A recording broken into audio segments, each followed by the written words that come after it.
Bonjour et bienvenue dans Destination Bonheur.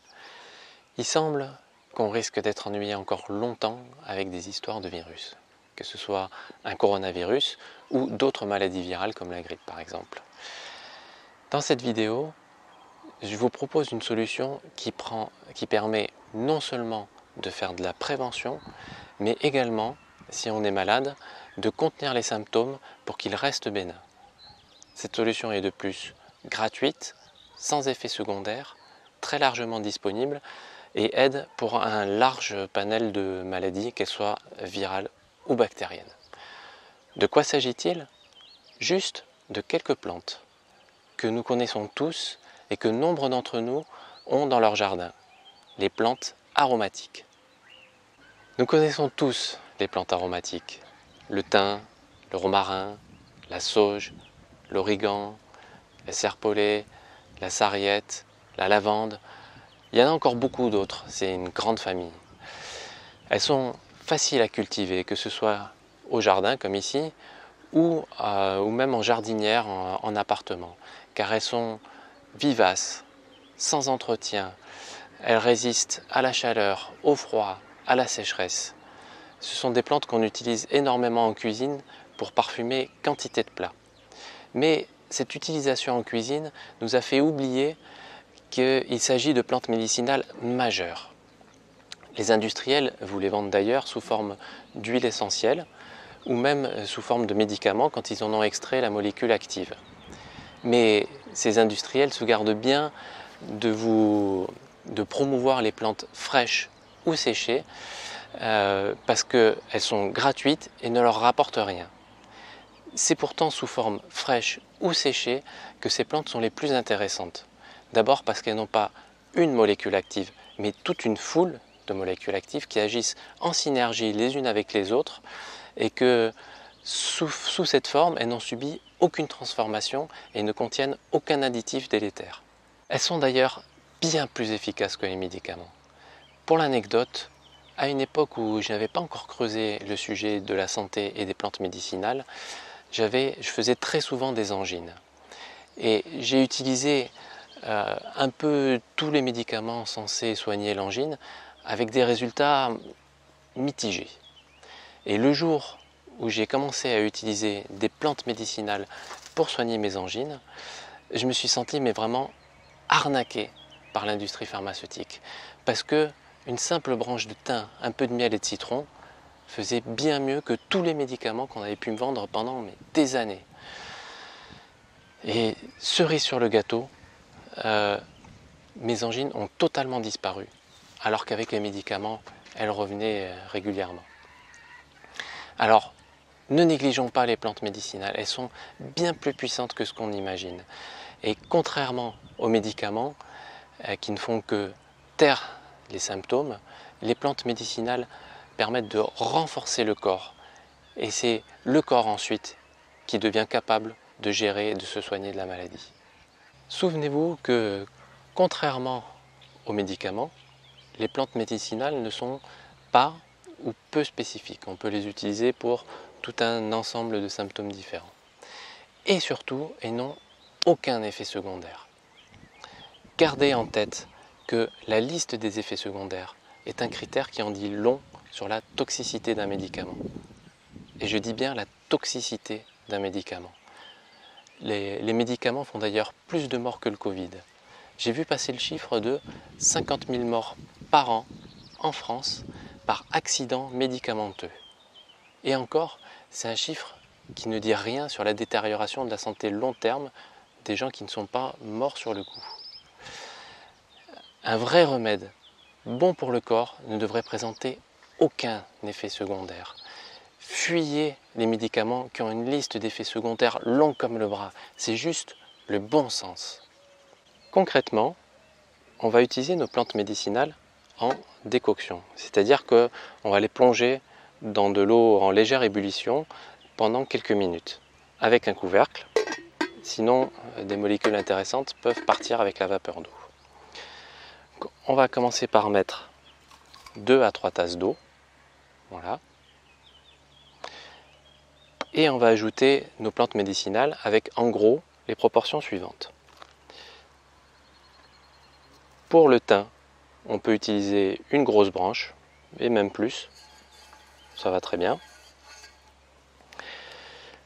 Pour l'origan, on peut en mettre 1 à 2 branches. Voilà. Pour le romarin, on utilise 10 à 20 cm au maximum, sinon c'est trop fort et vous allez avoir du mal à boire la boisson. Pour la lavande, c'est comme pour le romarin, on utilise une seule tige avec des fleurs, sinon ça donne quelque chose de trop fort. Voilà. Si vous le supportez, vous pouvez mettre un peu de piment. Là on ne mettrait pas tout ça, on mettrait la moitié par exemple. C'est pas une plante aromatique, mais elle est médicinale également. Pour ceux qui en ont sous la main, on peut aussi ajouter du gingembre frais, l'équivalent d'un demi-pouce à peu près. Voilà, là encore, c'est pas une plante médicinale, mais elle est très très bonne, elle est pleine de vertus. Et en plus, on peut la cultiver chez nous du moment qu'on la cultive en serre. Et pour les plus aventureux, on peut ajouter une gousse d'ail. En plus, ça fait fuir les vampires, mais je vous le dis tout de suite, c'est pas très bon au goût. Alors qu'avec le reste, ça peut faire une boisson qui est très bonne. Ups. Donc, une fois notre décoction retirée du feu, et même idéalement une fois que la température de la décoction a baissé pour n'être plus que tiède, on peut ajouter le jus d'un citron frais, on met dedans, ainsi qu'une grosse cuillère à soupe de miel. Du vrai miel, pas du produit standardisé de supermarché qui n'a de miel que le nom.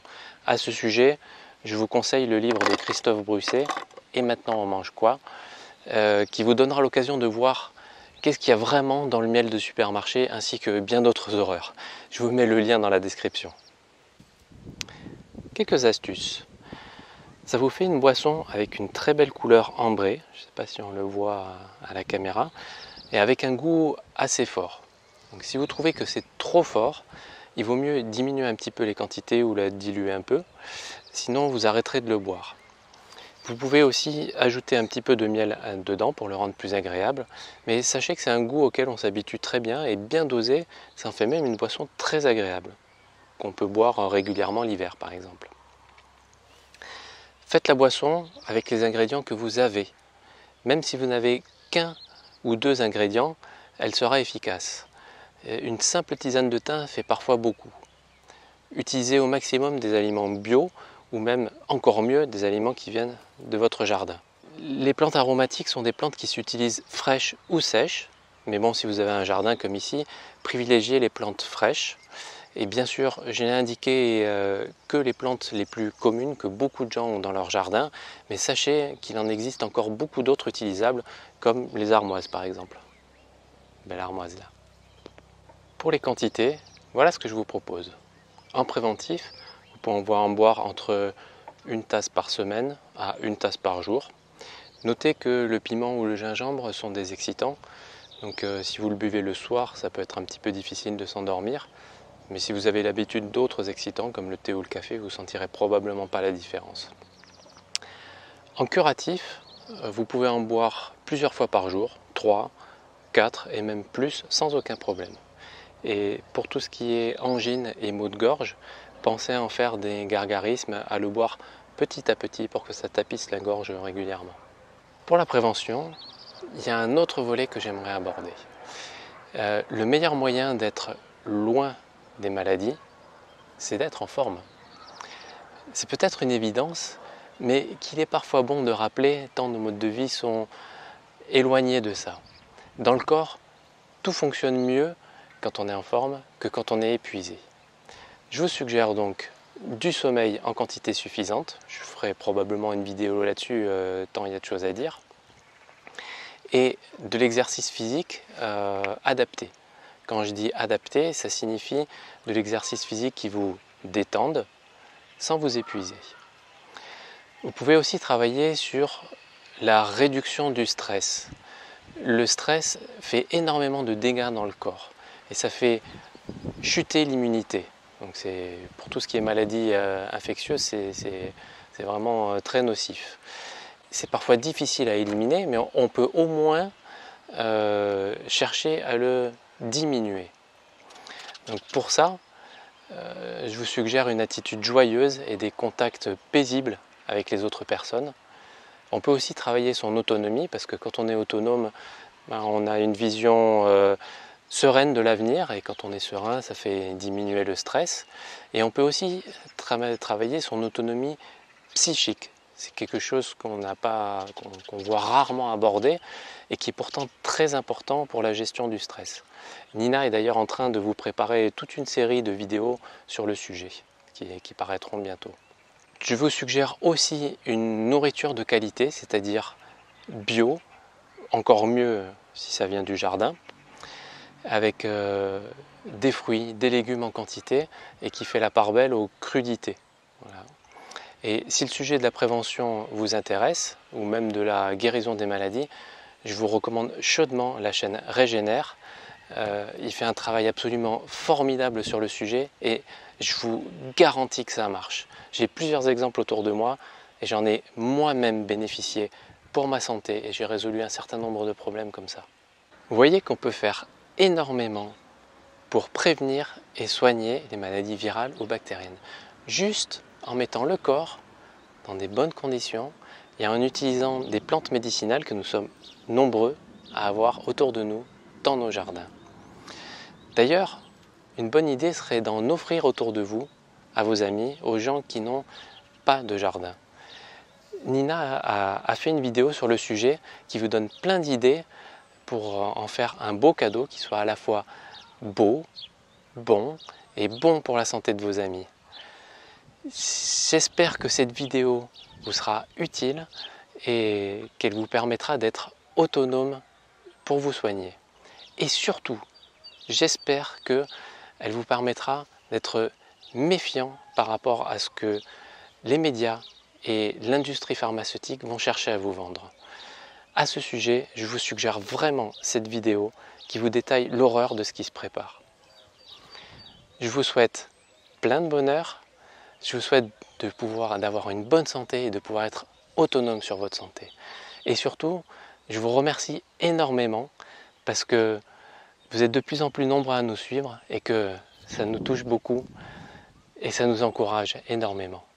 Je vous dis à très bientôt.